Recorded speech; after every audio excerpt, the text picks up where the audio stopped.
But to a man, each member of the team had every right to be proud of himself and an extraordinarily successful championship season.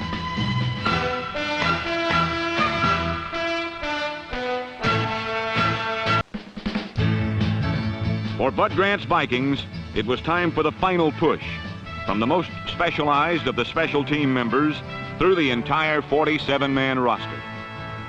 All season long, the kicks of Fred Cox and Mike Eischeid were covered by a band of dedicated zealots whose goal was all-out team football, with little or no regard for personal safety.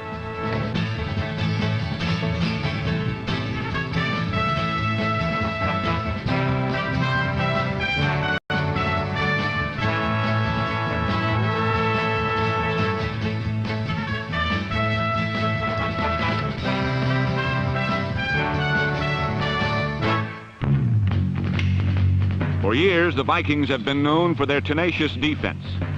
In 1974, they may have given up some yards between the goal lines, but they also permitted only 21 touchdowns, the fewest in the entire NFL. Minnesota's defense is a big play defense, and big plays begin with pressure from the front four, always a Viking strong point.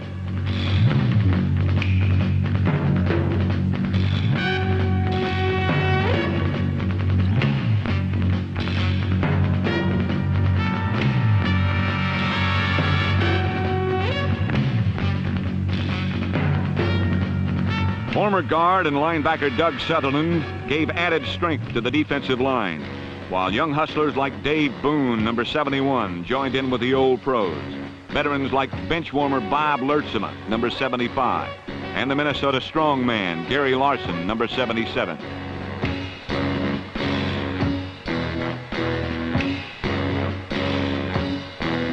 The consecutive game streak by right defensive end Jim Marshall, number 70, is the longest ever for a defensive player.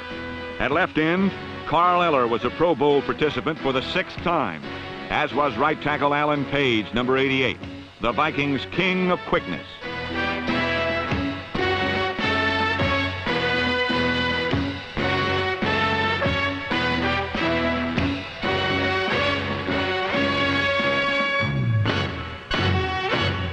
The Vikings allowed only 8 touchdown passes, the fewest in the league, and pressure from the line benefited backs like free safety Paul Krause, whose 64 lifetime interceptions rank 3rd on the all-time list, and rookie cornerback Jackie Wallace, number 25, strong safety Terry Brown, number 24, versatile Jeff Wright, number 23, and a team leader with 6 interceptions, Nate Wright, number 43.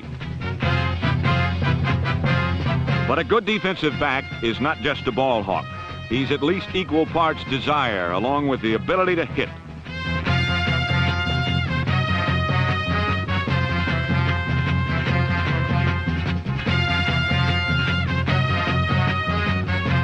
The men in the middle are the linebackers, and number 59, rookie Matt Blair, played like a future star on the outside.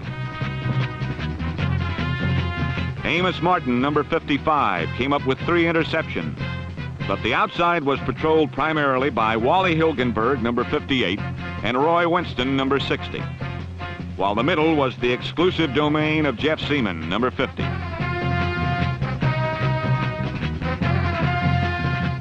All departments of the Minnesota defense worked together like the components in an intricate machine, and despite key injuries, the Vikings once again played championship-style defense.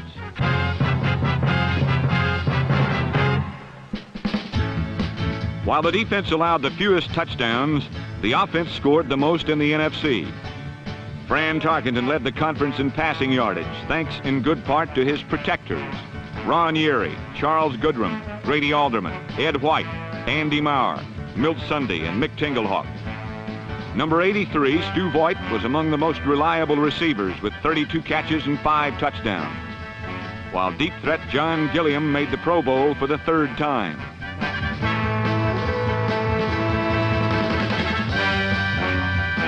At the other wide receiver spot was unheralded second-year man Jim Lash, whose go-all-out style made him an instant favorite.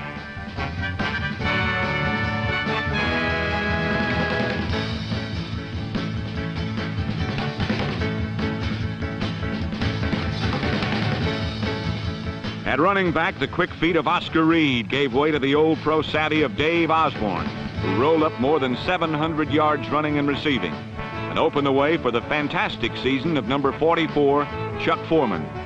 199 carries for 777 yards, a club record 53 receptions for 586 more yards, a league-leading 15 touchdowns.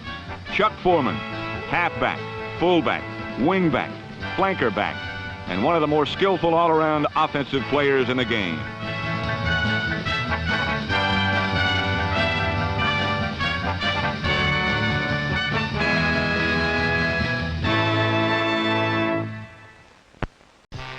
In the last 6 years, the Green Bay Packers have been the only team able to knock the Vikings from atop the NFC Central Division. Aware of the Vikings' expected strength for 1974, Packer fans were calling on a higher power for deliverance from the Norseman domination.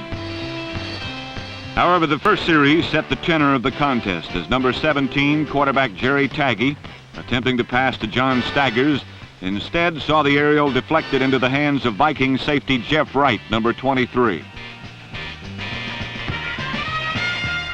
Wright's return of 19 yards set up a Fred Cox field goal for a first quarter Minnesota lead. But the Packers fought back to match the three-pointer in the second quarter as the green and gold defenders held Fran Tarkenton virtually in check.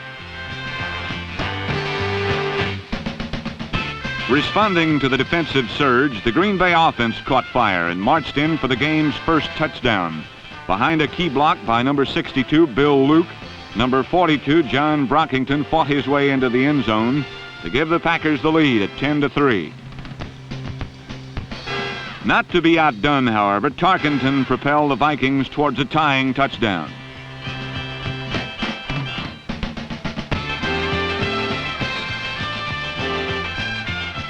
Number 44, Chuck Foreman, flashed through an enormous gap in the Packer wall for a 10-all halftime score.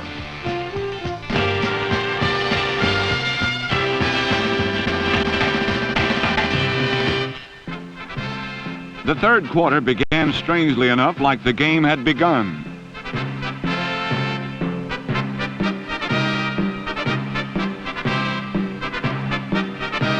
Number 43, Nate Wright, silenced the Packers' first possession of the second half with a well-timed interception. 4 plays later, a Chuck Foreman leap put Minnesota ahead to stay. The Viking defenders then got tough, and when Jerry Taggy reverted to the old college option, the only choice left open was painful. Controlling the tempo in the second half, the Vikings moved in close behind the thrust of Foreman and number 32, Oscar Reed.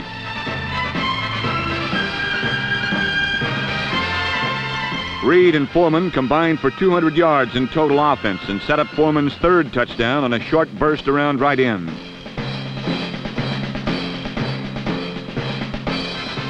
After a field goal up the Viking lead to 26-10, the Pack finally arose to fight back. Number 36, MacArthur Lane's 15-yard sprint brought Green Bay across midfield for the first time in the second half.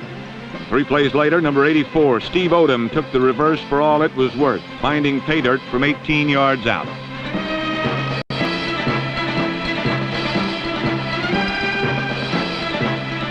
Now trailing 26-17, the Packers needed a good punt return to gain favorable field position as less than a minute remained.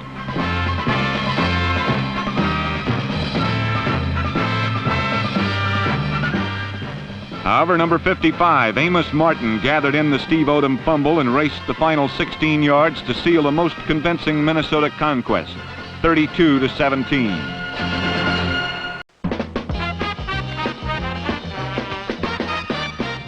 The Vikings' 1974 season opened in Green Bay, where Coach Bud Grant saw his team demonstrate early strength in every area. The offense was keyed by 1973 Rookie of the Year Chuck Foreman, who began his season with 3 touchdowns against the arch-rival Packers.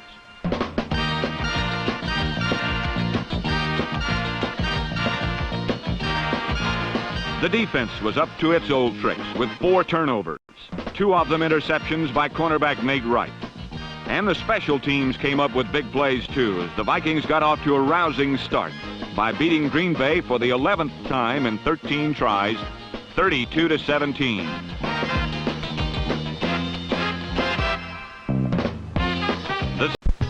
It was a perfect day for football in Detroit, and as always, before the game, the two teams practiced the skills they would need to win.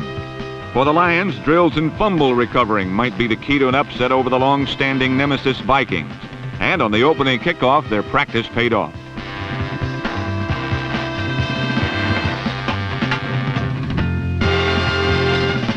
Detroit recovered 2 Viking fumbles and even blocked a punt in Minnesota territory.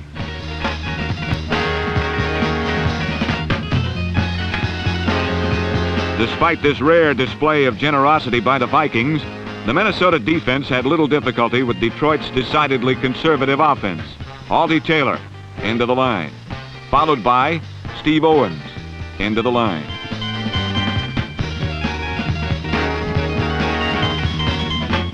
On third down, the Vikings waited for Bill Munson to pass into the flat.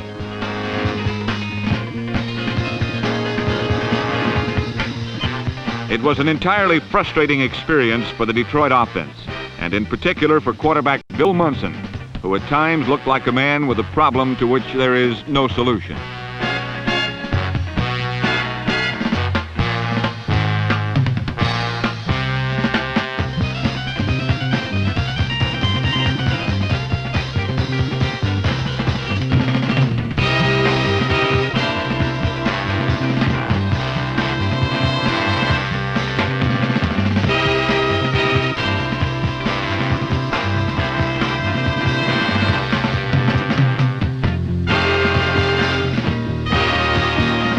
While the Lion offense appeared inept to many observers, much of the credit for no Detroit touchdowns must go to the Minnesota defense, still a veritable purple pulverizer of opponents' passers.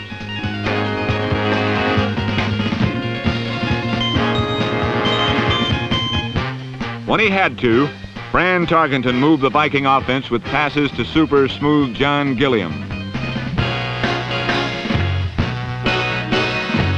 The game's only touchdown came about on a ridiculously easy maneuver by Chuck Foreman. And for Minnesota, it was a 7-6 victory and 13 straight over the Lions. For Detroit and its fans, there was only one thing left to do.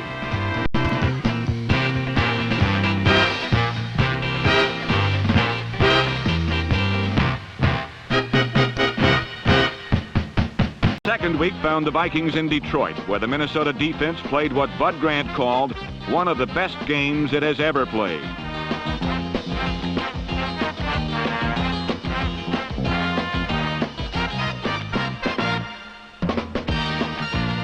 While the defense was holding the Lions to just 9 first downs and no touchdowns, Fran Tarkenton and the offense did all the rest that was needed to produce a 7-6 victory, Minnesota's 13th straight over Detroit.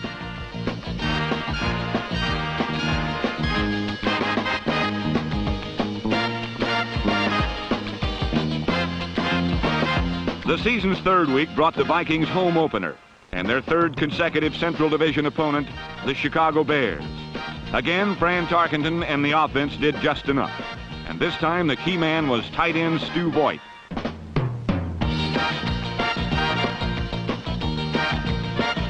The Vikings won 11-7, and Fran Tarkenton passed another milestone in his amazing career.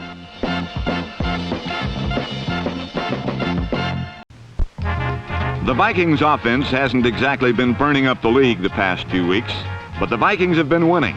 And one reason they will probably win a lot more this season is their quarterback, Francis Tarkenton, who now ranks second to John Unitas in almost every passing category in the book.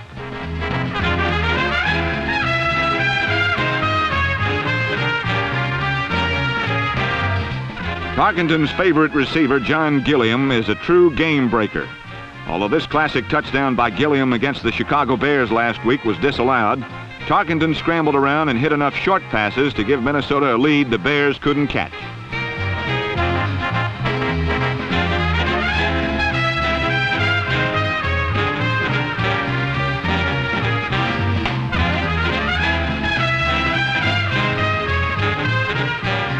The Vikings' only touchdown came on a simple enough slant pattern down the middle to tight end Stu Voigt.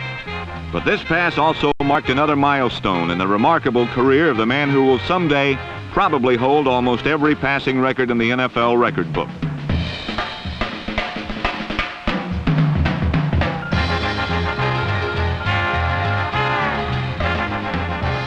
When a low snap shot through punter Bob Parsons, the Vikings special teams were able to score 2 points of their own.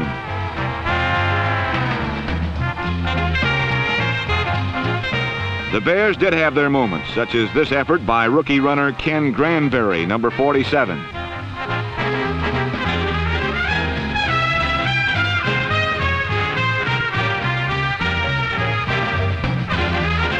With young players like Ken Granberry, Gary Huff, and Charlie Wade, the Bears have newfound explosiveness, which last week gave them an even game with the perennial division champion Vikings. But it seems that it's not quite time yet for Jim Fink's new team to beat out his team of the previous 10 years.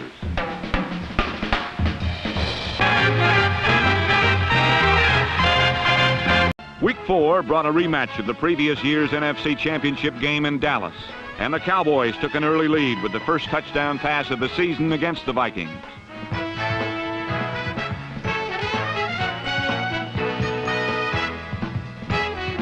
Fran Tarkenton fought fire with fire, and once again the man of the hour was number 44, Chuck Foreman.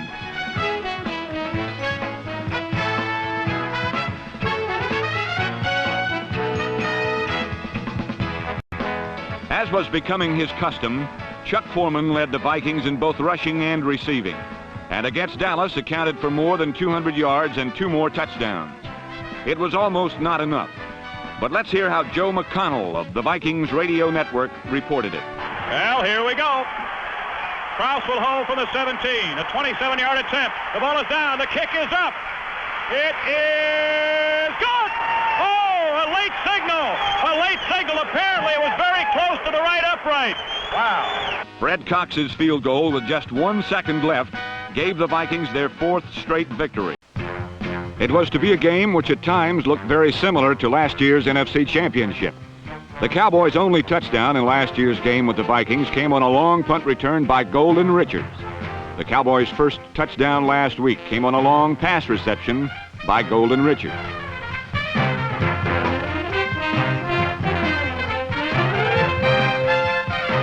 When Roger Staubach tried to build on his early lead, he was short-circuited by linebacker Amos Martin, number 55.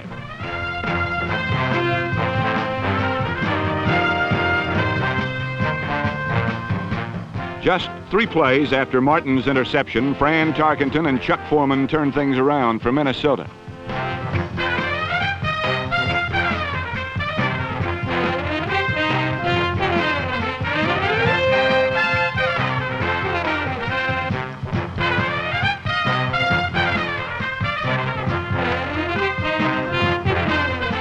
On the Cowboys' next series, Staubach was again intercepted, this time by Nate Wright, and the Vikings led 13-7 at the half.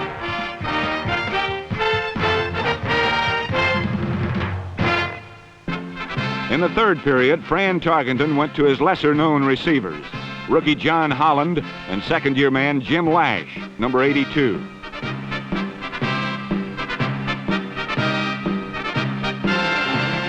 For the big plays, Tarkenton again went to his extraordinarily gifted second-year backfield mate, Chuck Foreman, number 44.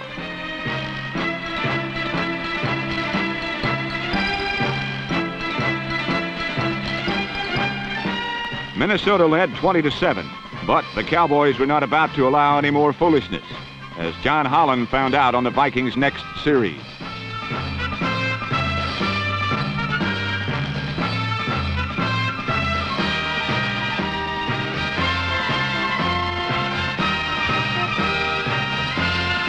Trailing 20-7 in the fourth quarter, and despite 4 earlier interceptions, Roger Staubach kept scrambling and throwing until he got some positive results.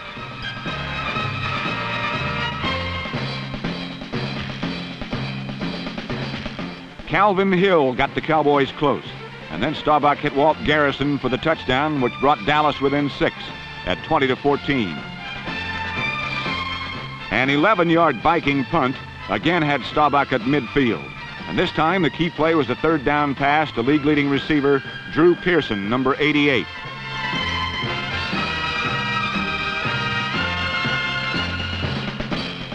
On third down from the Minnesota 8, Calvin Hill went the rest of the way, and Dallas led by a point, 21-20. With 1 minute to go and faced with 3rd and 12, Tarkenton and Foreman again performed Minnesota magic.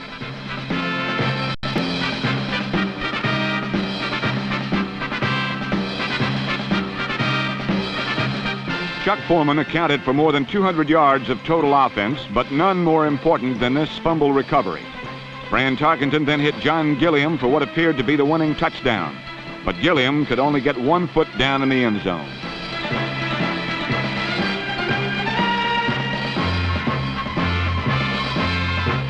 With just 4 seconds left, Fred Cox kicked from 27 yards. The official behind the goalpost ruled that the ball passed over the upright and was therefore good. By the width of a football, Minnesota had won 4 straight, and Dallas had lost 3 straight for the first time in 10 years. And then it was back home for one of the greatest offensive shows of the NFL season. Against the Houston Oilers, Chuck Foreman scored 2 more touchdowns.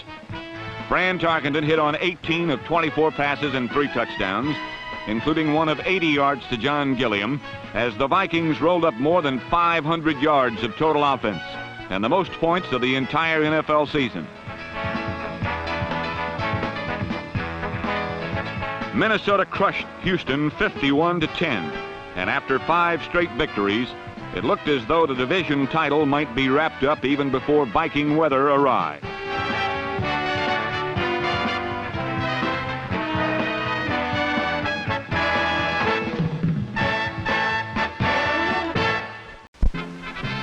Last week, at least one Viking was anxious to get the game with Houston underway in a hurry, and that's exactly what the Minnesotans did. On the second play from scrimmage, Fran Tarkenton drifted to his right and uncorked a champagne flight, 80 yards to wide receiver John Gilliam.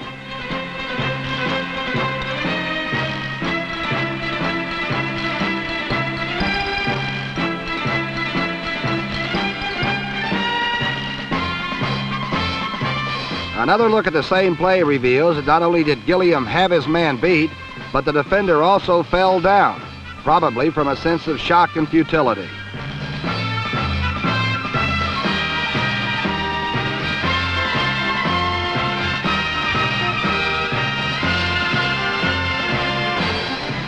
And so the aerial onslaught took wing, with Tarkenton firing to his receivers and running backs at will.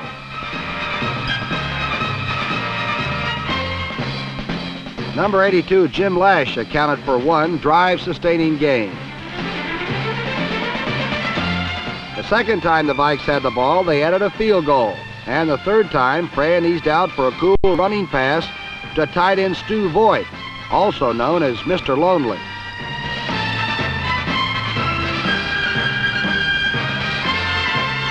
When Francis became bored with passing, he switched to the running of number 44, Chuck Foreman, who packs a punch almost as devastatingly effective as the other Foreman called George. Once again, Houston was caught on the Purple Peril Thruway as Chuck drove in from the 6 following an Ed Marinero 1-yarder. Although the offense starred on this day, the defense kept their hand in by keeping their hands and bodies on Houston quarterback Dante Pastorini all afternoon. And like his Inferno, Dante got hot. As they so often do, the Vikings special team added a play of amazing complexity, but one they probably practice only occasionally.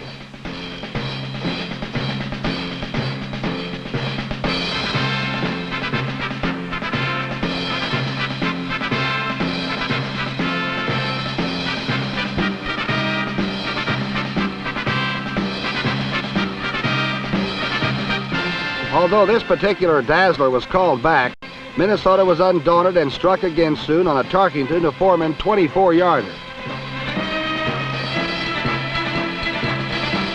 In a humanitarian gesture, Fran was lifted for number 17, Bob Berry, who had not a spark of sympathy for the distraught Oilers as he hit third-string tight end Steve Craig for 1 score and then tacked on a 20-yarder to wide receiver Sam McCullum.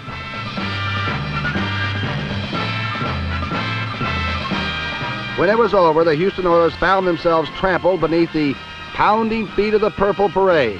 Final score 51-10.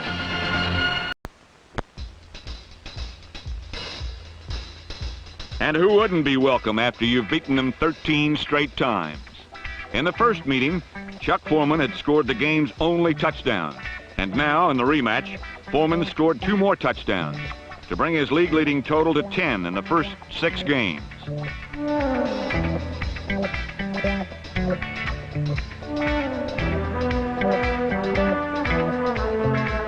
This time, the frustrated Lions came roaring back and defeated the Vikings for the first time in 14 tries, 20-16.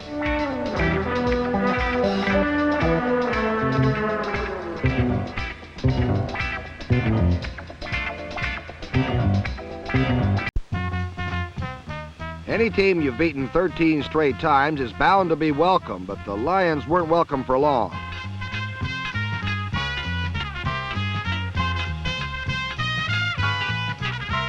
Larry Walton made it to the 1, and typically Detroit fumbled on the next play. But this time it only made the Lions mad enough to come back harder.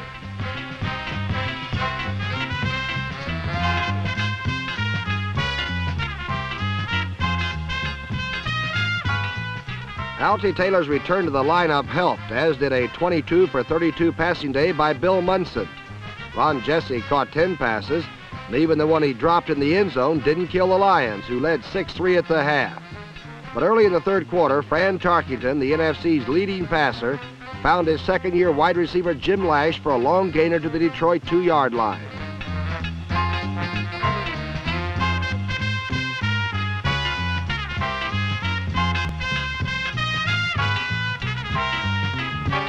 From there, the Vikings scored their first touchdown, and on their next possession, they scored again when Fran Tarkenton scrambled to his left and let fly for Chuck Foreman, whose 10th touchdown of the season made him a runaway leader as the NFL's top scorer.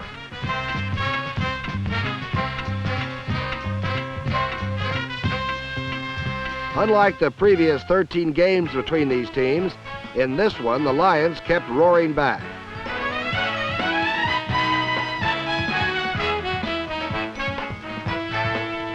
Altie Taylor's fourth quarter touchdown gave Detroit the lead at 20-16, and then the Lions defense took over the game.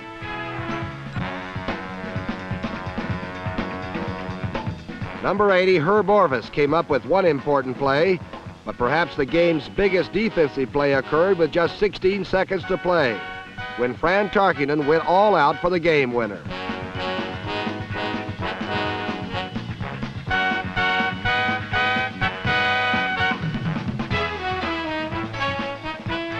Sly old Lem Barney played the ball perfectly and saved the day for the Lions, a day he had not seen for a long time. After 13 consecutive embarrassments, Detroit had finally beaten Minnesota. And as Lion coach Rick Forzano said afterward, quote, "We're striving for 10-4 now. Tell Green Bay and those other people we're going after them."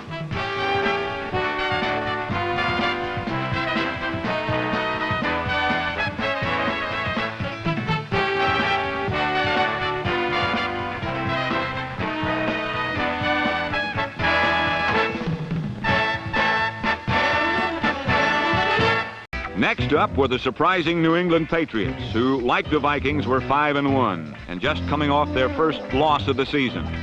Jim Plunkett gunned the Patriots to a 10-0 halftime lead.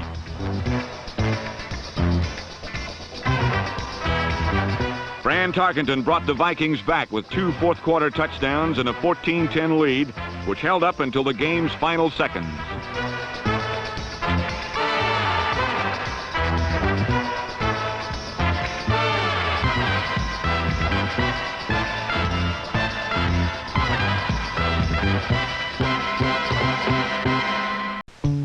While hardly a Goliath figure, Fran Tarkenton's appetite for victories is known to be gigantic. And having lost his usual repast last week to the Lions, he was doubly voracious when the Patriots came calling. But far from jumping in the pot like good little guests, the Patriots began treating Tarkenton himself like an hors d'oeuvre. And times were lean for the Tark machine through 3 quarters, as 3 Viking drives were blunted by near goal line interceptions, 2 by Ron Bolton, and 1 by number 45, Jack Mildren.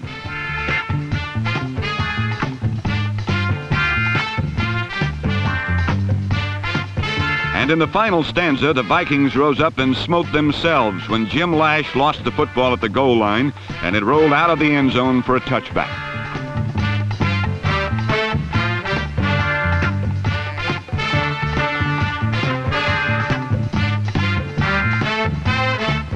Meanwhile, after conducting one drive which yielded a field goal, Plunkett was showing all-pro cool as he picked out little Mac Heron for a 21-yard gain to the Vikings' 20-yard line.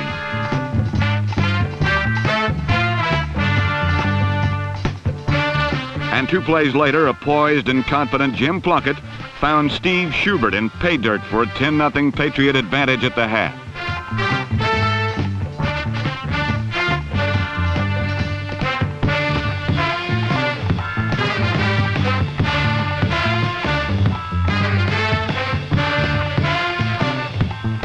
In the third quarter, it looked like the Patriots might run away and hide in Mrs. Wiggs' cabbage patch when Burr Plunkett hit Burr Rabbit Vataha 1 hop behind the Vikings' Nate Wright. But the play was wiped out by offsetting penalties. And then the game's momentum began to shift as the ball began bouncing Minnesota's way. Fran Tarkenton hit Chuck Foreman with a little checkoff pass, and 37 yards later, Foreman lost the handle, only to have the ball pop right back into his arms, and the Vikings were threatening. The threat appeared extinguished when Tarkenton threw his second interception to Ron Bolton at the 1. But on the next play, at the top of the fourth quarter, the Patriots fumbled, and from 2 yards out, Chuck Foreman put Minnesota on the board, making the score Patriots 10, Vikings 7.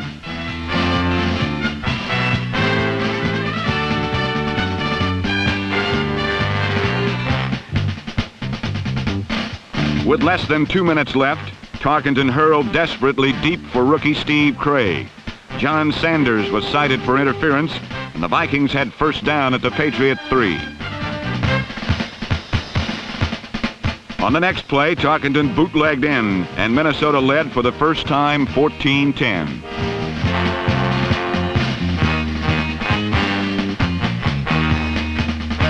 Nobody says it isn't as hard to win gracefully as it is to lose. But the unsportsmanlike conduct which followed got both Tarkenton and his primary tormentor of the afternoon, Ron Bolton, thrown out of the game.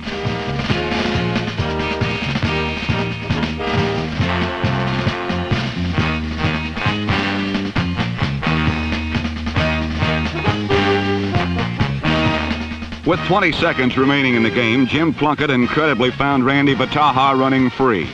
And with a first down at the Minnesota 10, the game was not over. An incomplete pass left 8 seconds on the clock.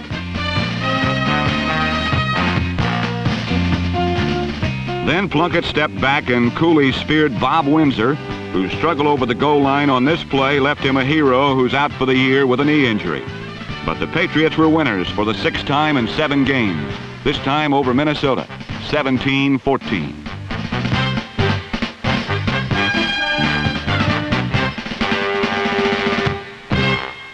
After 2 straight defeats, it was on to Chicago for the rematch with the Bears. Fran Tarkenton threw for 2 touchdowns despite rain and the worst wind conditions he had seen in 6 or 7 seasons.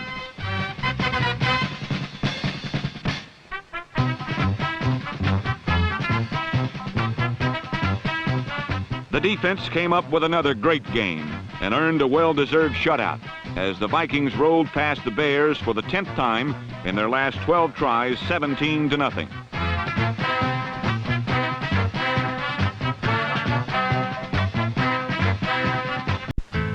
There wasn't any mud in Soldiers Field last week because modern science has made it possible to play football games in the rain on sort of a giant sponge. The visiting Minnesota Vikings of Coach Bud Grant are used to playing in any kind of weather, and it would take more than a little dampness to stop Fran Tarkenton and the NFL's leading pass offense.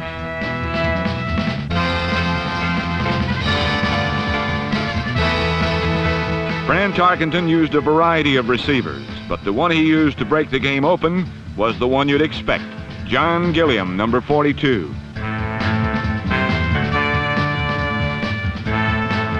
John Gilliam's third period touchdown was the game's first, And in the fourth quarter, Fran Tarkenton finished off the Bears with a fourth down call to his wide-open tight end, Stu Voigt, number 83.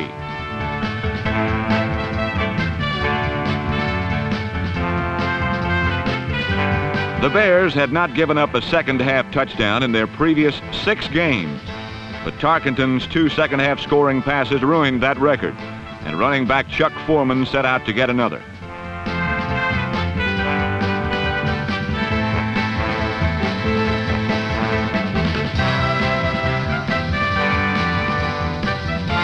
This would have been Foreman's 12th touchdown of the season, but a penalty left his league-leading point total at 66. Meanwhile, the Chicago offense could produce nothing. Gary Huff left with an injury, and his replacement, Bobby Douglas, was ineffective as the victorious Vikings shut out the bellicose Bears 17-0.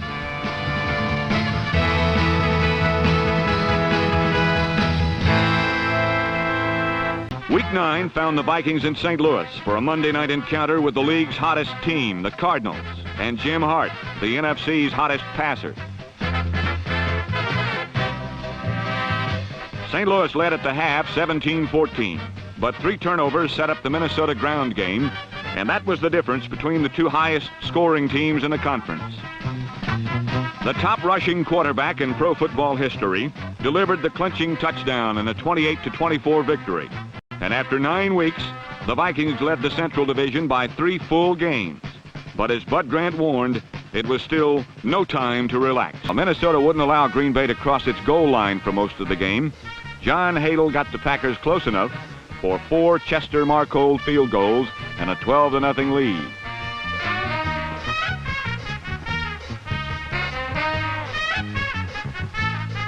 The Packers' 12-0 lead would have been even greater, except that a fumble from the 2-yard line into the Minnesota end zone resulted in a harmless touchback instead of a touchdown Green Bay.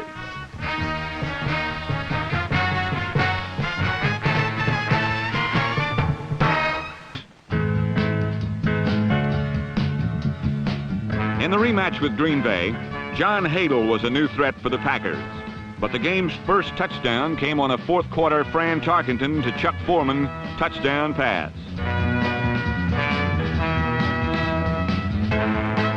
With just 3.5 minutes to play, John Hadle beat a Viking blitz, and MacArthur Lane delivered the crushing blow for the Packers.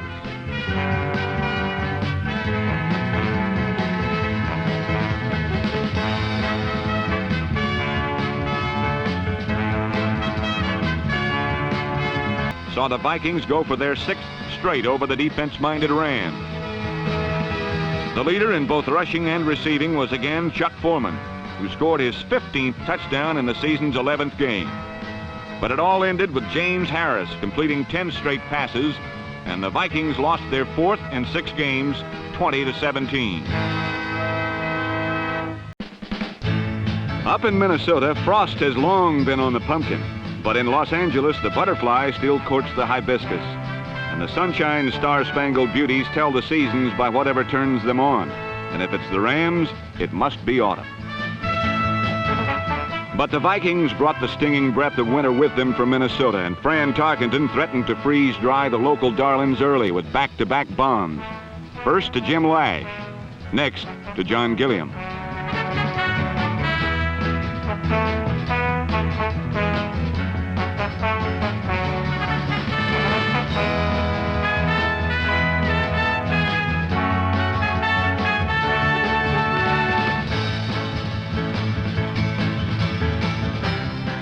Having covered most of the field in 2 plays, the Vikings got the remaining yards the hard way as Chuck Foreman bounced up and over to give Minnesota a 10-0 second quarter advantage.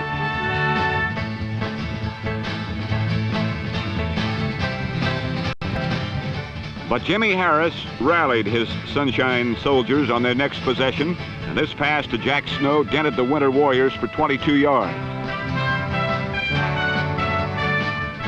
After 10 plays and 63 yards, Harris himself did the honors.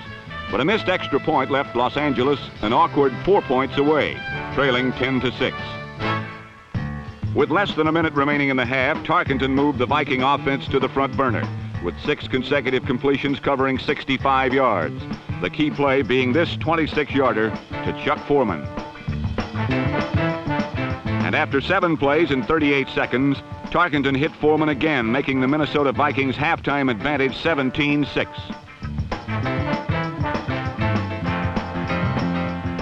In the third quarter, neither of the adversaries could alter the score. But early in the fourth quarter, Jimmy Harris began heating up the Cold War, hitting 10 straight passes, including this one to Lawrence McCutcheon, just before Harris again dived over, making the spread Vikings 17, Rams 13.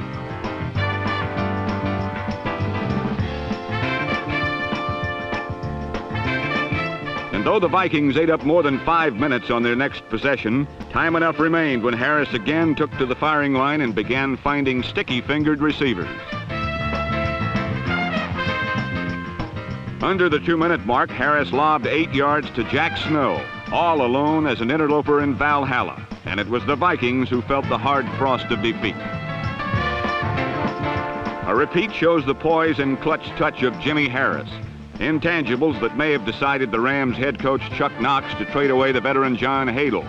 And though the Rams have been less impressive this year than last, this come from behind 20-17 victory affords Ram fans every reason to look forward to the NFC playoffs with optimism.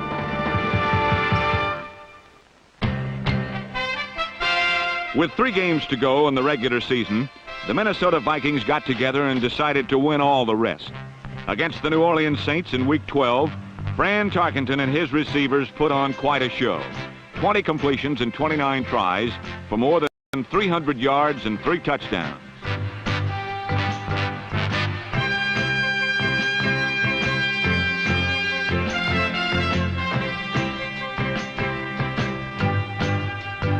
Tight end Stu Voigt caught 7 passes, and the wide receivers Jim Lash and John Gilliam each accounted for more than 100 yards as the Vikings rolled over the Saints 29-9 and once again locked up the championship of the NFC Central Division.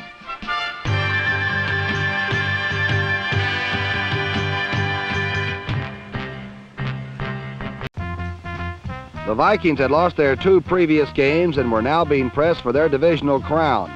Early against New Orleans, the pressure continued as the Saints dropped in to visit Fran Tarkenton.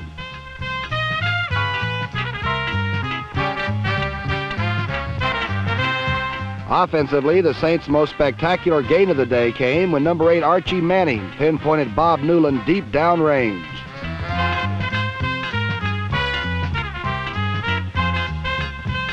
However, it was the New Orleans rushing attack which fared better, due mainly to a first-year runner wearing number 28 named Alvin Maxson. Maxson bowled for 98 yards while scoring the only New Orleans touchdown. Maxson's runs netted the Saints some respectability, but not much, as the Viking defense treated the rest of the New Orleans backfield with no respect at all. Minnesota directed their defensive assault at the St. Field General Archie Manning, who fell 3 times beneath the purple wave.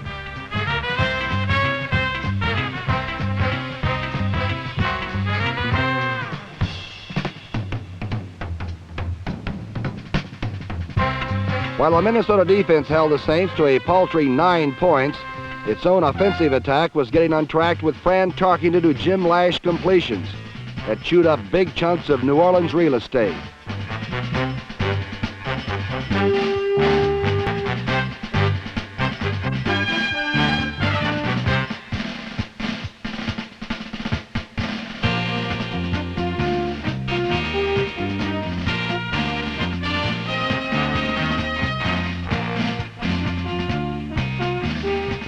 On the shorter passes, Tarkenton looked for and found his tight end Stu Voigt, number 83, drifting free and easy.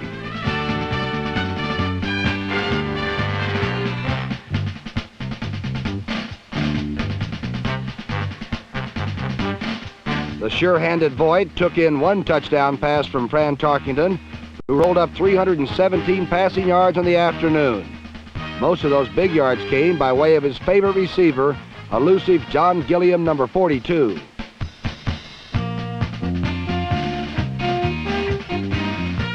Gilliam twice singed New Orleans for 6, the first badly beating number 30 Ernie Jackson.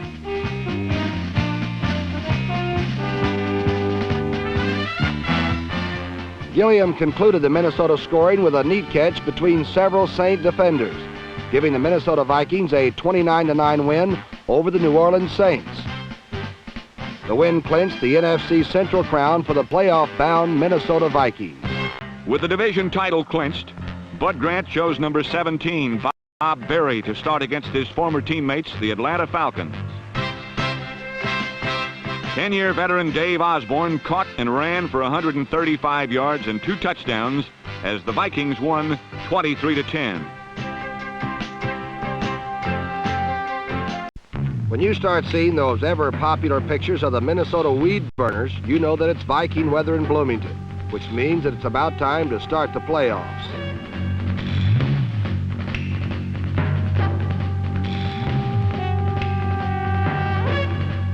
You could hardly blame the Vikings if their minds were elsewhere last Saturday, but some old pros just don't know how to take it easy, like Dave Osborne, number 41.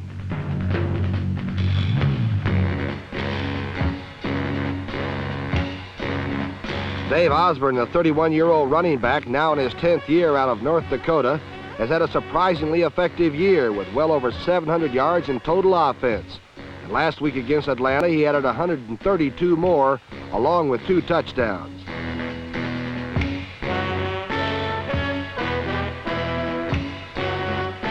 At quarterback for Minnesota was number 17, Bob Berry, a Falcon starter for 5 years until he became Fran Tarkenton's backup last season.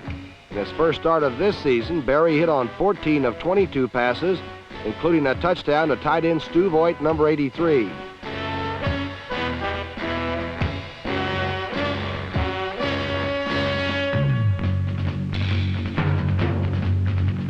It has indeed been a frustrating season for the Falcons, and last week it was time for a fuzzy-cheeked rookie quarterback from Lehigh to make his first start in the pros, in hopes of injecting some life into Atlanta's moribund offense. Number 11, Kim McQuilkin, threw 25 passes, completed 11, but was intercepted twice and sacked 4 times by the Purple Horde.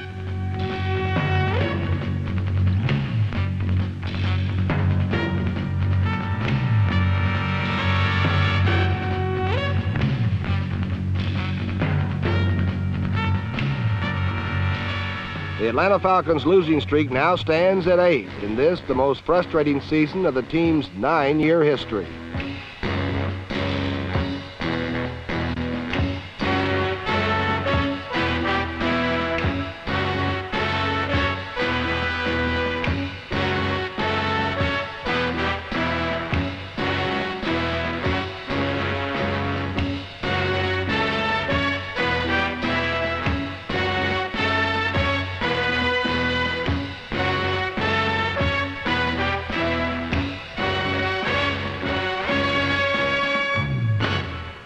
In the season's final week in Kansas City, Bob Berry hit on 11 of 12 passes, including 2 touchdowns, one of them to number 49, Ed Marinaro.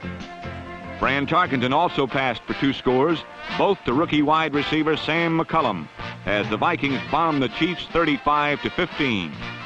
And finally, it was time for the playoffs.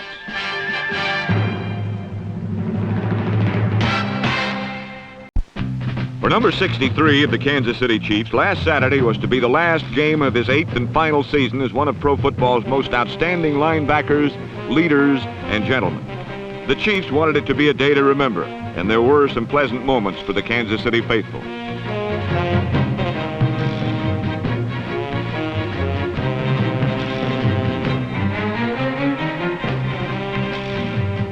Jeff Kenny's skill as a receiver helped the Chiefs to a 6-0 lead. But for most of the afternoon, the Kansas City offense bore very little resemblance to its predecessor in Super Bowl IV.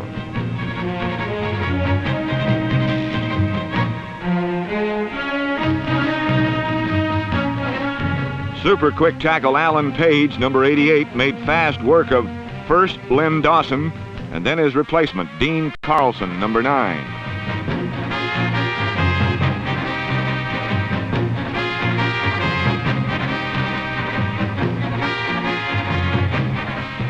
Just about the only real bright spot for the Chiefs came on the last play of the first half when a Fran Tarkenton rollout pass was short-circuited by cornerback Emmett Thomas, number 18.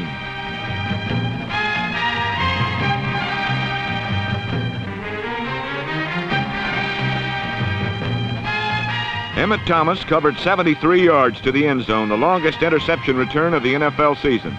It was also Thomas' 12th steal, the most in the league by a wide margin. As usual, Fran Tarkenton had his conference-leading passing attack in full flight, this time featuring rookie receiver Sam McCullum, number 80.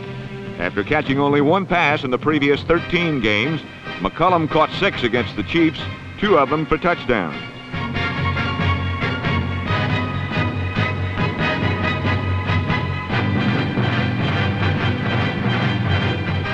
In the second half, Fran Tarkenton gave way to number 17, Bob Berry, who proceeded to complete 11 of 12 passes, good for 2 more touchdowns.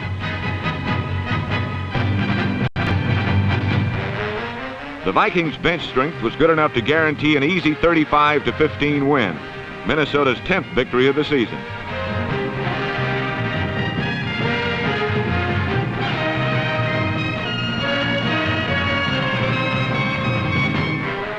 While the victors could afford to relax, it was a time for the vanquished to reflect on the depressing thoughts that the Chiefs had finished with but 5 wins, their first losing season since 1963.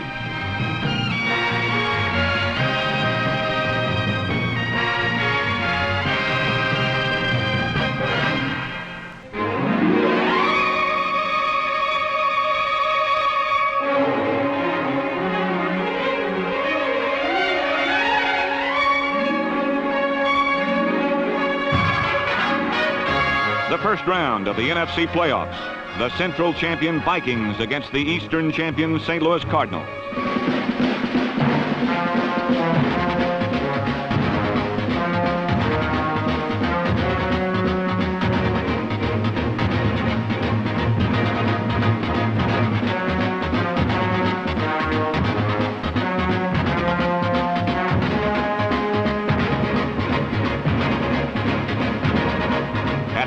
The score was tied at 7, but in the second half, the Purple Marauders took over the game.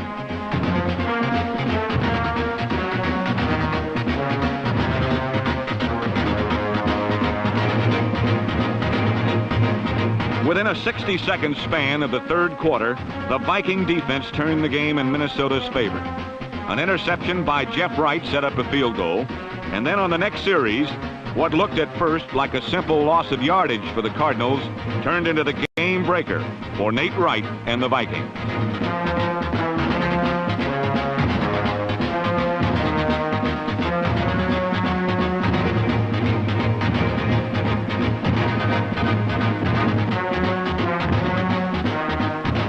It was then just a matter of Fran Tarkenton and the offense putting on the frosting.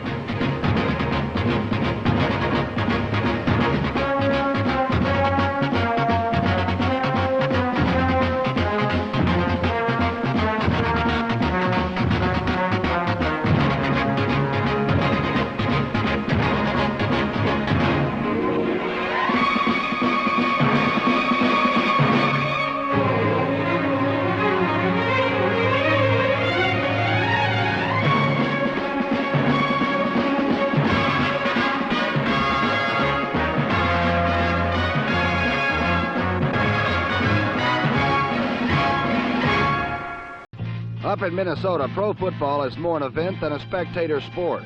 And if you think the Vikings are tough, you ought to see their fans. When the playoff fever is on them, they come out to the Met and warm up in old-fashioned free-for-alls just for drill.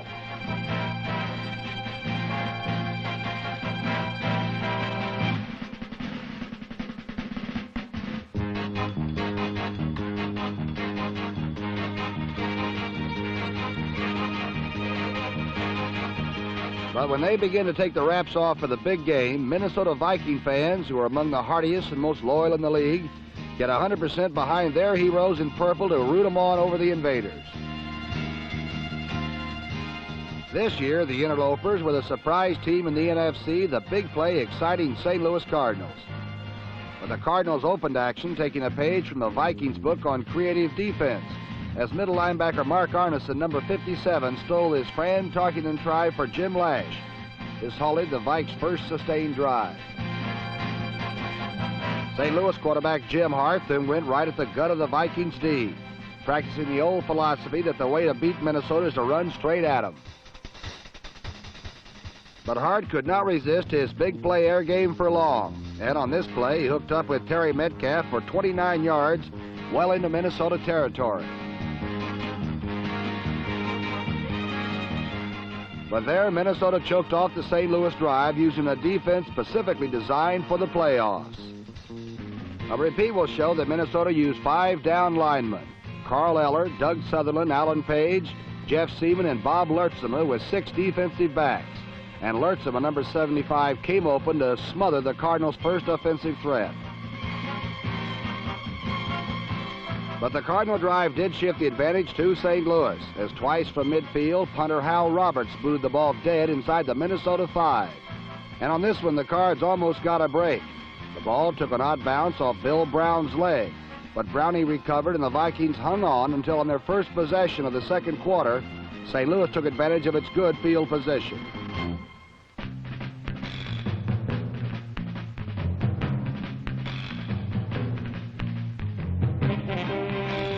First, Hart hit Earl Thomas, and then Hart himself sustained the threat when he scrambled for a first down at the Viking 14.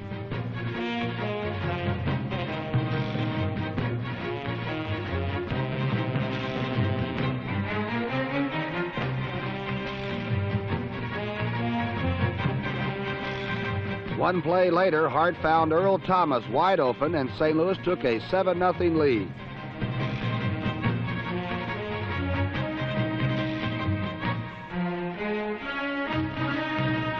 A view from a slightly different angle shows that Hart was unhurried, and he had time to wait for Thomas to diagonal across the field and come clear, accounting for the first score of the game.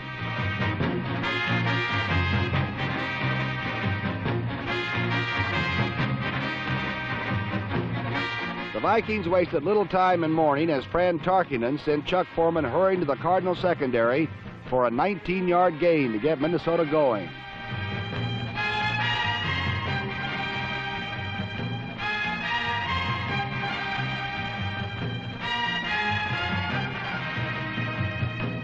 But the play that kept the drive alive was this pure Tarkenton jump pass to Dave Osborne, bringing the ball to the St. Louis 33.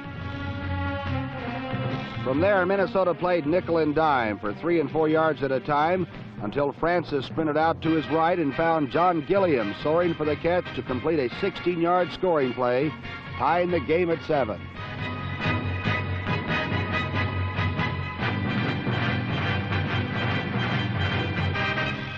But with time dwindling, the half was not yet over as Hart moved his mates upfield.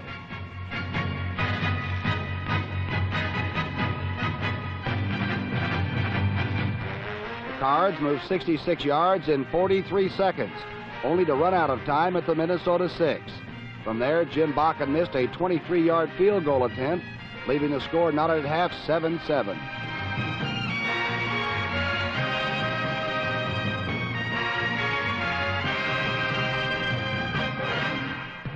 After the intermission, Jim Hart's hot hand turned cool, and this poorly thrown ball was picked off by Jeff Wright at the top of the third period.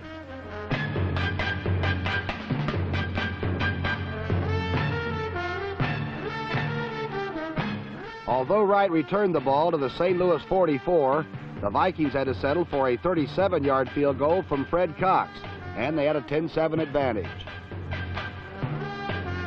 But on the Cardinals' next possession, Minnesota had better luck, as Terry Metcalf, trying to sweep right, lost control of the football, and Nate Wright, number 43, turned the error into a 17-7 lead for the Vikings. A closer look will show that Carl Eller broke down the timing of the play and loosened the ball in Metcalf's grasp. Alan Page dislodged it, and the Vikings had 7 game-breaking points from a defense which has contributed so much to the Minnesota Vikings' success under head coach Bud Grant.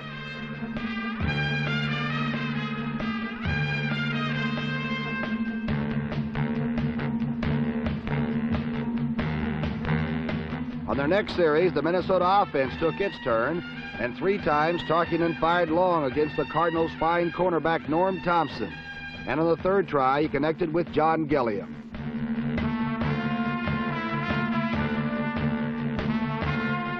A missed extra point made the score Vikings 23, Cardinals 7 after 7.5 minutes of the third quarter. And as John Gilliam trotted upfield to receive congratulations from Fran Tarkington, the St. Louis Cardinals had to be rehearsing these bitter lessons for next year, reminding themselves that the playoffs are a 60-minute season, permitting not the slightest lapse in concentration.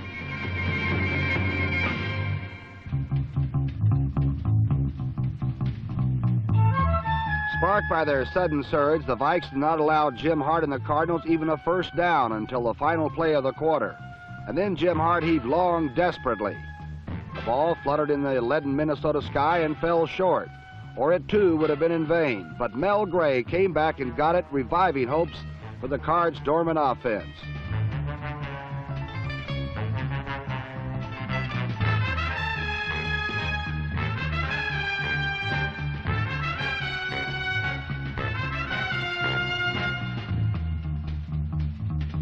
But a second look reveals under what pressure Jim Hart launched his prayer.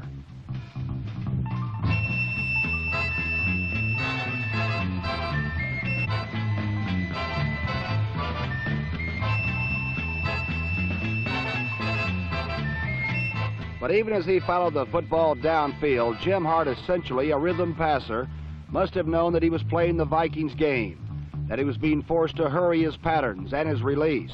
And this is not the same successful rhythm which had brought the Cardinals and their big play attacks so far, so fast.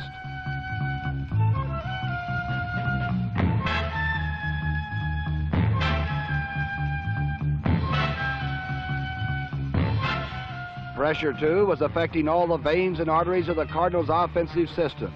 And what once had been sure and easy was now uncertain and difficult.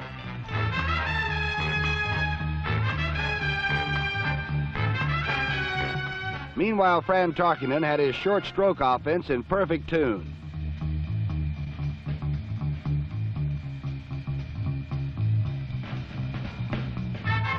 And the cooled-off Cardinals' big playmakers had to stand aside and watch as their private hopes and championship dreams all but dissolved. With 12 minutes gone in the last quarter, Chuck Foreman completed a 57-yard drive with this 4-yard burst.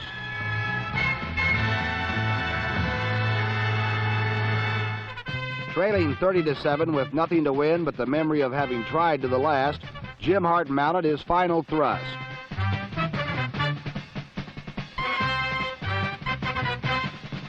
Oddly, not until now did Hart turn to his great tight end, Jackie Smith.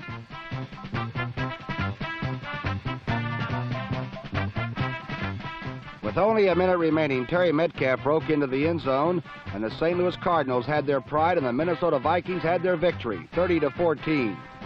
A victory won for 60 full minutes of concentrated effort and attention to detail. A victory for experience over exuberance, and a victory ensuring one last week of rock-tough football both inside and outside the Met.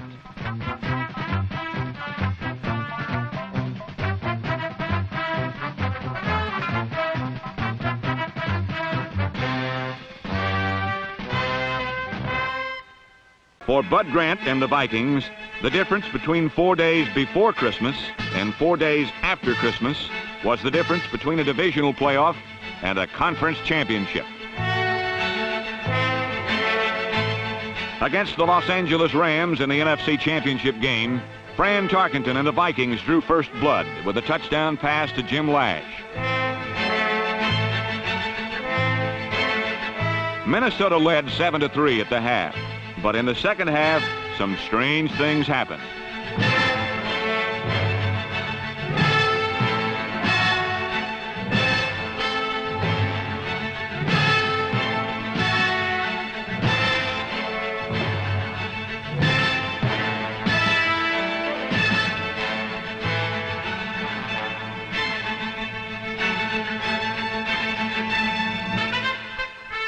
Harold Jackson was on his way to a touchdown when number 23, Jeff Wright, shoved him out, just inches short of the Minnesota goal line.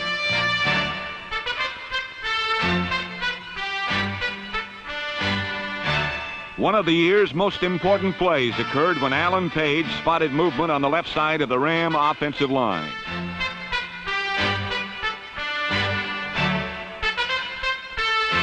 The crucial offsides penalty against the Rams forced James Harris into a passing situation on 3rd down, and Jackie Wallace managed to deflect the ball to Wally Hilgenberg.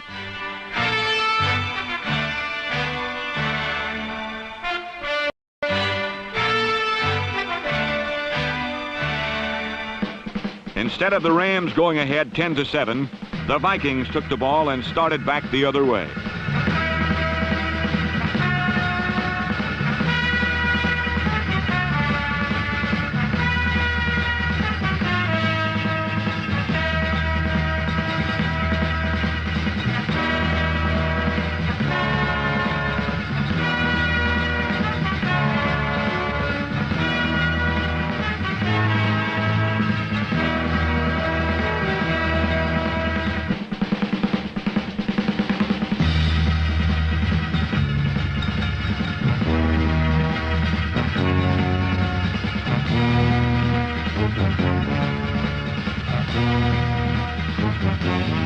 When Dave Osborne culminated the drive by going up and over, the Minnesota lead became 14-3, and it was then just a matter of time for the Vikings.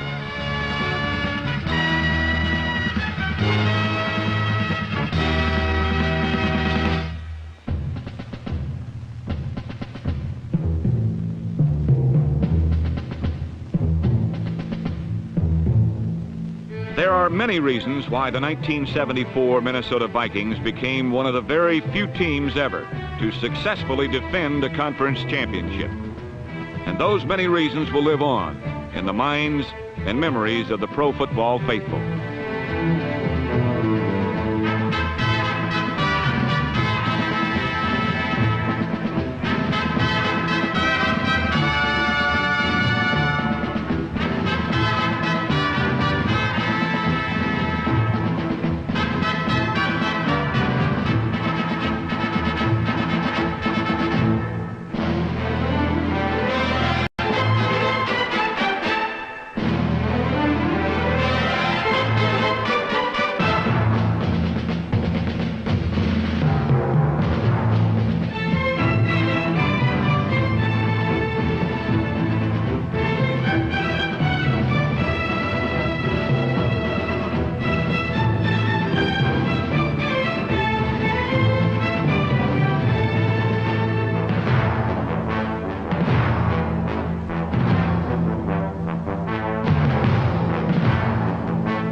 A rosy dawn brimming over Metropolitan Stadium and a fine new day. The 29th day of December, bright with sunshine and great expectations, answered the first question that was to be settled on this day of the NFC Championship game in 1974.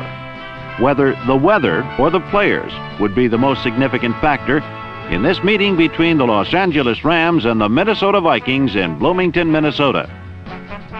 On well-kept grounds and in brisk, invigorating 30-degree weather, both the Rams and Vikings fully expected to take their victory at the line of scrimmage, unimpeded by the nuisance of bad weather.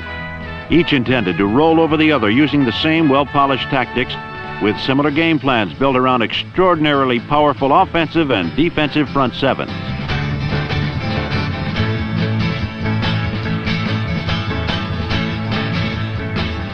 And if there was an advantage prior to kickoff, it was because of this man, Bud Grant, the head coach of the Minnesota Vikings. The only man ever to lose 2 Super Bowls, and nobody connected with the Vikings organization needed to be reminded of the importance of this next-to-last step on the road back to sweet redemption. Cutchin, number 30, was betrayed by his own extra effort.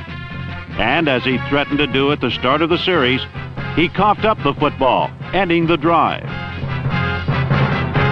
2 plays later, under a heavy rush, the young quarterback cut loose an ill-advised aerial which hung up for the Vikings nickelback, Randy Podol, number 29, and Minnesota escaped the first quarter with the score still tied 0-0.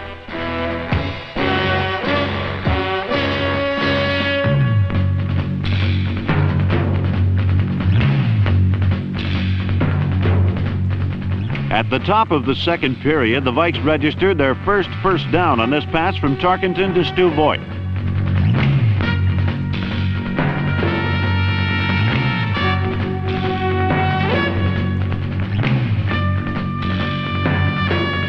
advantage from this near miscue. Having shown his willingness to attack the deep middle, he sent John Gilliam underneath on the next play and picked up 18 yards. And then returning to the same aggressive pattern which paid off in the playoffs against the Cardinals, Tarkenton again went for broke and hit Jim Lash at the flag for the game's first score, giving Minnesota a sudden 7-point advantage.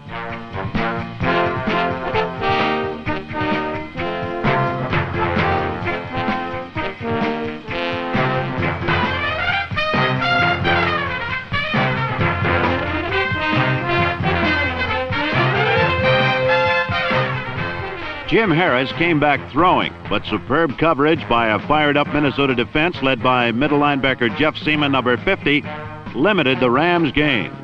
But early in the third quarter, when Harris tried to pass, he found no one open and ran with some strange and sorry results.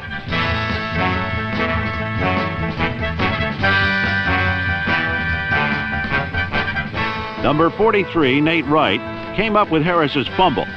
And to look at the play from our end zone camera reveals how this wild and wacky sortie came about. It all began with a good play fake to John Cappelletti, but no receivers were able to break free. Harris then pulled the ball down, but never put it away. And as it hung out there like the proverbial loaf of bread, Roy Winston came in high and punched it loose. The Rams still had a shot at it, but Cappelletti missed, and Wright eventually scooped it up. In their first-round playoff game last week, the Vikes had similarly caused an early second-half turnover and turned it into a beat-breaking touchdown against the Cardinals. But this time they could not. The Rams dearly.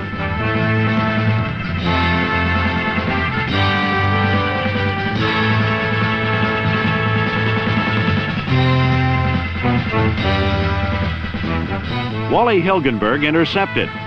And looking at the play from the end zone, we can see how the ball got to him. Number 25, rookie Jackie Wallace, got a good solid deflection. And though he feared he might have deflected it to a Ram, it was his good fortune that a pair of friendly fists came up with the ball. The Vikings have been making this kind of play for years. And now instead of trailing, they still led 7-3. It was a big, big break. And hit Stu Voigt with a first down pass.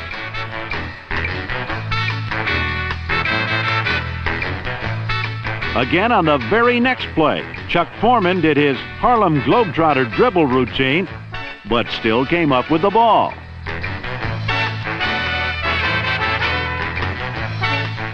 But the biggest break was yet to come. By the fourth quarter, Minnesota had reached the Los Angeles 12 and had a 3rd and 4.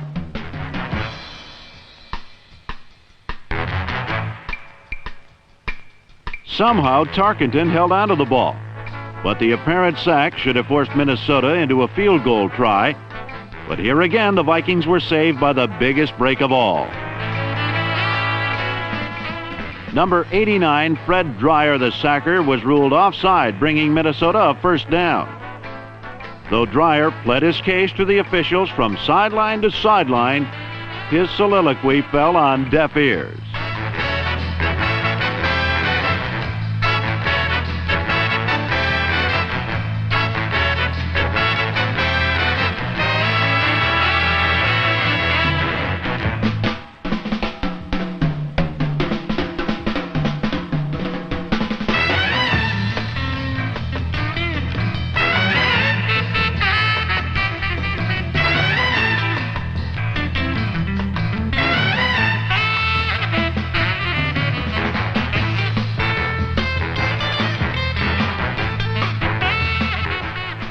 Was Dreyer's dismay well-founded?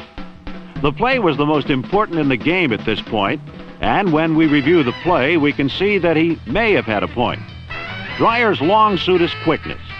Watch the upper part of the screen. Does he cross the line before the ball was snapped or not? The man in the striped shirt, who has the best angle, said, "Sorry, Fred, no dice."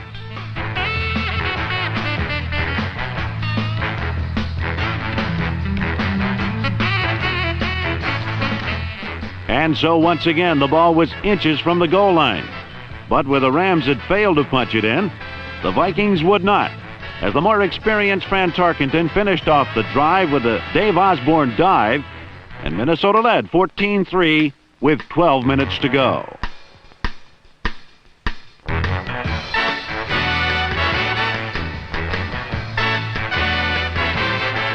Although they got a little help as a break at last went their way.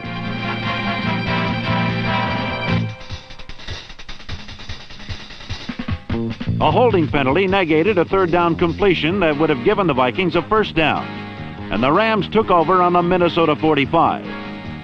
But if you've ever wondered what it's like to have Carl Eller and friends breathing down your neck with their ears pinned back on a 2nd and long, this view will give you a pretty good idea.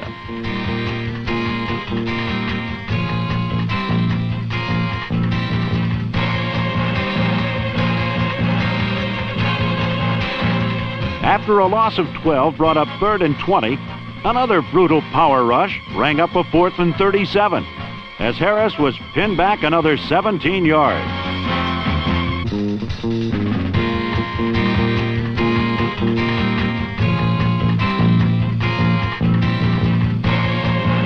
The Rams had been blown out of their good field position, but still another 5.5 minutes remained.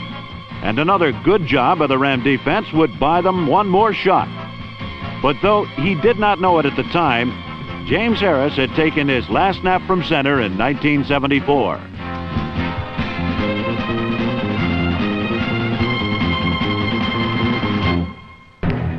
Minnesota still had one break left, and it would finally finish the Rams season when Foreman fumbled and the chase was on again.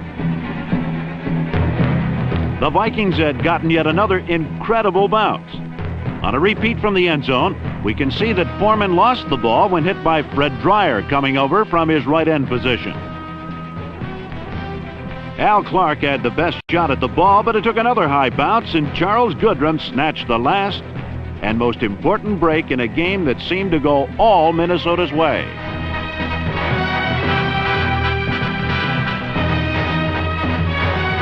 As the Viking defense watched from the sidelines, the Minnesota offense took no more chances and managed to eat up the rest of the clock without further incident. While on the Rams sideline, there was nothing that could be done to halt the rapidly ascending end to their 1974 season. Finally, it was over. For the 2nd straight year, the Minnesota Vikings were the National Football Conference champions and were in the Super Bowl. This marks the 3rd time that the Vikings are making the trip. Only the Dolphins have gone as many times. But contained in that statistic is a distressing note. No team has done what the Vikings have done in the Super Bowl. They are the only 2-time losers. But those losses can be erased. One thing will do it, and they've got a shot at it now that they've earned a berth in Super Bowl IX, where one win can soothe a lot of past heartaches.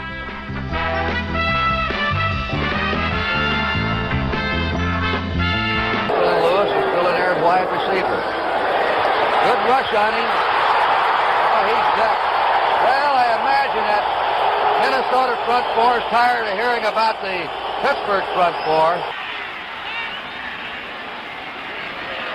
Fumble. Walden picks it up. He's hemmed in. Down he goes. And again, the Steelers blow a scoring opportunity. No score. Targeting. Rolling away. Under the gun. Flips it quickly out to Chuck Foreman. And there's the man that the Steelers will have to stop this afternoon. In this game, 13-15 remaining in the first half. Here's a draw play to Flyer. The ball pops loose. Who's got it? Looks like the Vikings. Our first turnover. And a biggie. Randy Podal on it. Flyer had it top loose, and Randy Podal, the rookie of Stanford, recovered. And here's the Vikings' first scoring chance. All right, the thing you're trying to do with a draw, they're going conservative with a draw rather than throw. A play right there, Brocky Flyer fumbles, can't get the handle on it. Krause misses it. It comes back up, Bolden gets it. Well, Minnesota's ball now. First down. 3rd and 8 for the Vikings. This pass is too high for Chuck Foreman. Down around the 5-yard line. Mike Wagner, the strong safety, was there with him. 4th and 8.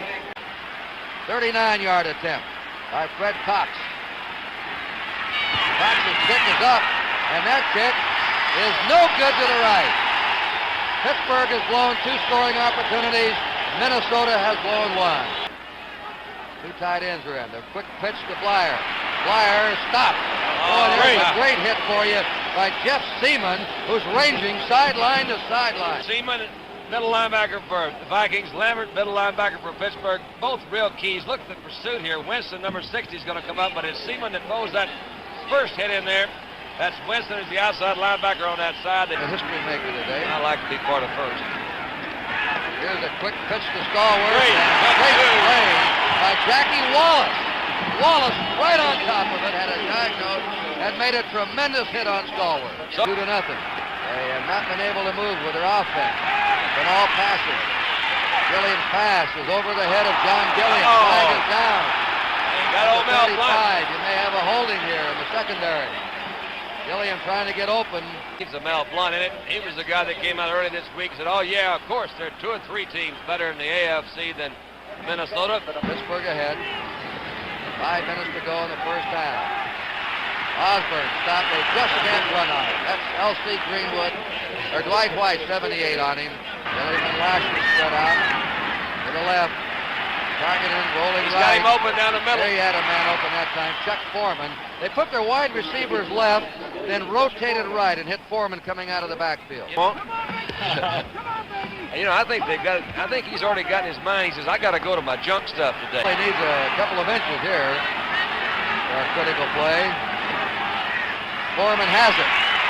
Chuck Foreman dives for the first down and gets it. And the Vikings now can continue their drive. That slot left. 3rd and 8 for the Vikings. From their own 48. Targeted trying to go, and he hits Foreman. He's got it for a first down. Bounced up and right back again. So that's the one combination that's working for the Vikings. Tarkington to Foreman. Whenever you get out in a formation like this, you're pretty well said, I'm not going to run, but you also can dictate pretty well what kind of defensive coverage you're going to get. He hit him right in the hands. He bobbled it. Was fortunate enough for it to come back down in his hands. He picked it up, and they got a first down. 36-yard line of the Steelers. Foreman tripped up as he stumbled forward to the 31-yard line. He's the leading ball carrier. Nothing as we head into the last 2 minutes of the first half. Targeted. Throwing it out, and it is complete to Stu Boyd at the 27-yard line of Pittsburgh. 47. Foreman's back in. Foreman and Osborne. They'll try and throw it, and it's a quick hit to the 25. You may have a first down. Catching the ball is Osborne. They have all their timeouts left. They're on the 25-yard line of Pittsburgh for the first down. Now he fades straight out of the pocket. Got him. He's got Gilliam. It's intercepted by Mel Blunt. The ball popped high in the air in the end zone. 3rd and long.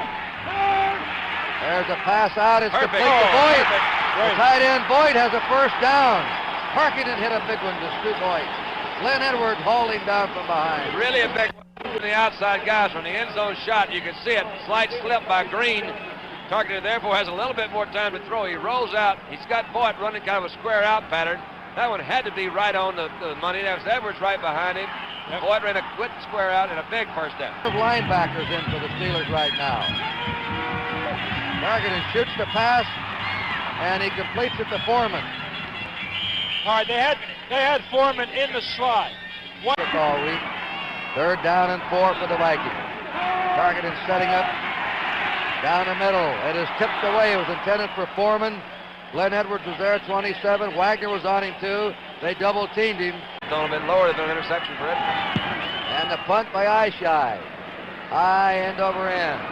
Fielded by Swan on his 35. Breaks away, comes over the 40 and is down on his 46-yard line. Swan averaged 14 yards a punt return during the season. 13 minutes to go. There's a fumble, and the Vikings have it. Vikings have it. Oh, Paul yeah. Krause, the veteran safety, 22. This football game is a long way from over. Well, it looks like it's not a good exchange to me, Nero. They just didn't get the handle on the ball. Krause has a way of coming up with things. I don't know how he does it. He just seems to be where he's supposed to be. That's a... Harris in the playoffs. Now the Vikings have a big chance. Targeting. Going deep to Gilliam. And he's out of bounds. Flag goes down. Flag is dropped on Mike Wagner. Fran Tarkenton can do this. Well, go to his big man. There's the call right there. You see? Call. And there's a fumble, a pile up at the 5. Up with the ball is Joe Green. You think Mean Joe's running that ball? And the Steelers have it. The Vikings blew another chance. He's shortened up because of the breeze. 20-mile-an-hour wind that Walden is putting into. Look out! He got it. Blocked. And it's a Pittsburgh touchdown. Holy mackerel! Oh! Terry Brown recovered it. Nice call, D-Roll. While you talk about effort, I'll tell you. 59, let's look.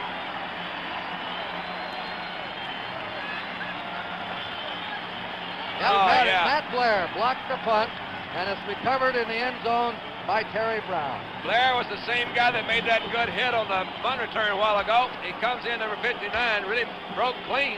There are 3 or 4 of them around him. That's what you call show business, folks. It's turned around a brand new ball game. All right, Grouse was spotted. A team with about 30 yards rushing had a chance to win this game. Oh, good. He did. Hit the left upright. Hit the left upright. Son of a gun. And now the Vikes will kick off, and the score is Pittsburgh 9, Minnesota 6. Gonna throw for it. Shoots it deep. And it's caught. Brown, the tight end, has a first down. Fumbles the ball. And let's see. Vikings got it. Minnesota has it. Jeff Seaman on it. Oh, yeah. 5 times they tipped his passes.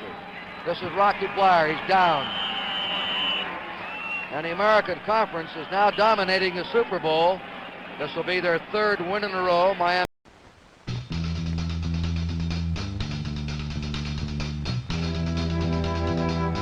On January 12, 1975, in Tulane Stadium, New Orleans, the Minnesota Vikings took part in their 2nd consecutive Super Bowl game and their 3rd in the past 6 years.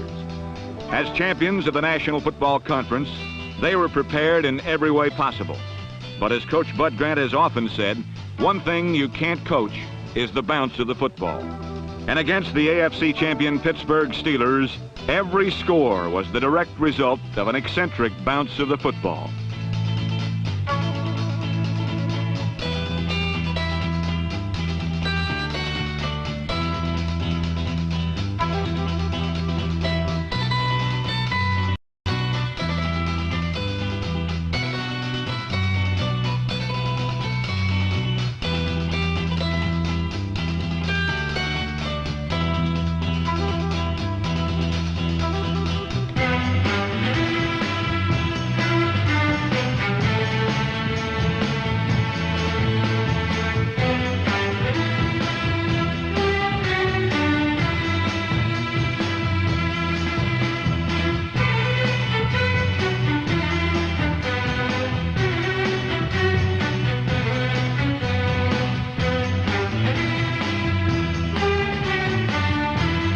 Late in the 4th quarter, an apparent Minnesota fumble recovery was ruled after the whistle, and the Pittsburgh Steelers then went on to score the championship-clinching touchdown. A touchdown almost too painful to endure, especially for the Vikings who had been there the longest.